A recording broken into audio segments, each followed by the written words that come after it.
Hello, welcome to the KOCORY channel. I'm Cory. Today, I've come to the most visited attraction in Seoul, Gyeongbokgung Palace. I'm standing in front of Gwanghwamun Gate, the main entrance to the palace. This gate is a very symbolic place for Koreans. This is also the place where two large-scale candlelight protests for impeachment took place in 2016 and 2025. Not only in modern times, but this place has been the center of power for over 600 years. So let's go explore Gyeongbokgung Palace together. Let's go.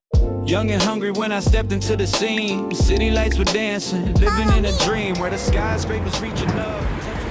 To enter the center of Gyeongbokgung Palace, you need to pass through 3 gates. You can enter up to the first gate without a ticket, and near the first gate, a ceremony is held at specific times. This event takes place at 10 a.m. and 2 p.m. behind Gwanghwamun Gate, and at 11 a.m. and 1 p.m. right in front of the gate, lasting about 10 to 20 minutes. It recreates the changing of the guard and watch scenes of the guards who protected the palace, and you can also enjoy colorful traditional costumes and traditional musical performances. After the ceremony ends, you can also take photos with the guards in traditional costumes. The admission fee for Gyeongbokgung Palace is 3,000 won for adults and 1,500 won for children. But if you wear a hanbok, you can enter for free. Hanbok is the traditional clothing of Korea. There are many shops around the palace where you can rent hanbok for about 10,000 to 30,000 won. And some places also provide traditional Korean women's hairstyling. You can easily see many tourists wearing hanbok and taking photos. Operating hours are from 9 a.m. until 5 p.m. or 6:30 p.m. depending on the season, and it's closed every Tuesday. It's a 3-minute walk from exit 5 of Gyeongbokgung Station on subway line 3, and it's good to bring comfortable shoes when visiting. Gyeongbokgung Palace was completed in 1395 as the first and largest palace of the Joseon dynasty. Joseon was the last dynasty of the Korean peninsula.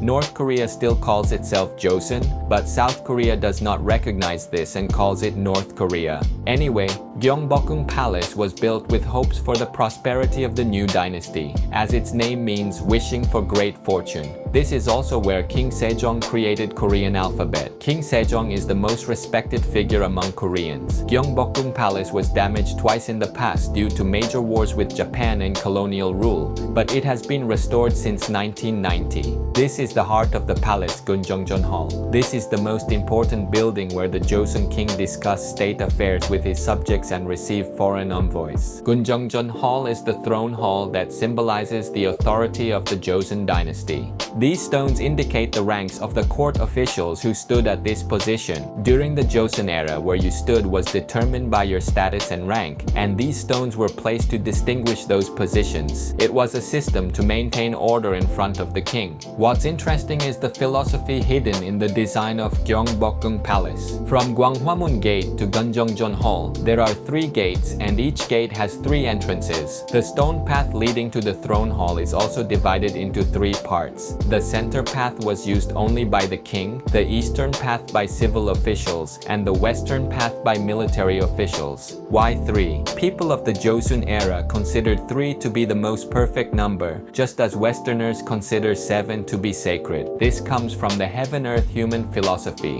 which emphasized the role of humans as the third element that harmonizes the opposition between yin and yang. The king was the being who stood at the center of the human world within this heaven-earth human philosophy. This philosophy can also be confirmed in the painting behind the throne. That painting depicts the sun and moon, mountains and trees and water, containing all elements of yin and yang, but there are no people. However, when the king sits on the throne, at that moment the painting becomes a complete work that perfectly expresses the heaven-earth human philosophy. Now I've come to the most beautiful place in this palace. This is Gyeonghoeru Pavilion. The pavilion was built on a small island in a large artificial pond, and with its reflection in the water, it looks like a painting. In spring, there are cherry blossoms. In summer, lotus flowers. In autumn, maple leaves, and in winter, snow-covered scenery, so you can enjoy beauty throughout all 4 seasons. Let's take a look. During the Joseon era, it was used as an official space where the king entertained foreign envoys or held grand banquets, and today it is beloved as one of Gyeongbokgung Palace's representative attractions. The area around Gyeonghoeru is the most popular photo spot in Gyeongbokgung Palace. If you wear hanbok and take photos here, you can feel as if you've returned to the Joseon era. On the way from Gyeonghoeru to the Folk Museum, you can see the living spaces of the king and queen. First, Geunjeongjeon Hall is the king's bedroom. Since Geunjeongjeon Hall was the space where the king slept and lived his daily life, it has a heating system.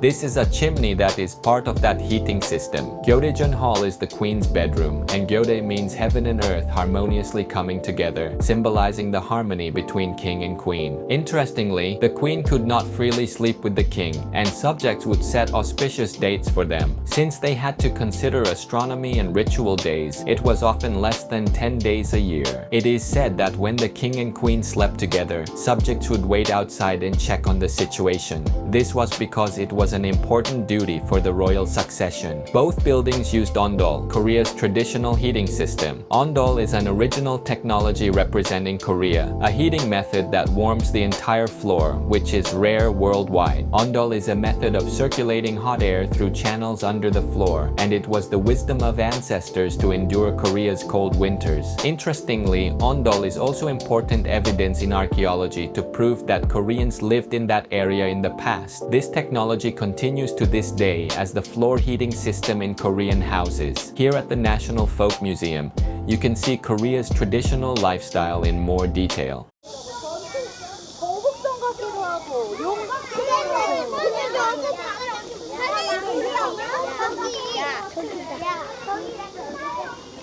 미안이 건우 줄 맞춰. 아니 자. In the outdoor exhibition area, you can see traditional Korean houses, and there's also a space that recreates a 1970s village scene. The 1970s was a period when Korea experienced rapid economic growth. Here you can glimpse into the lifestyle of people at that time.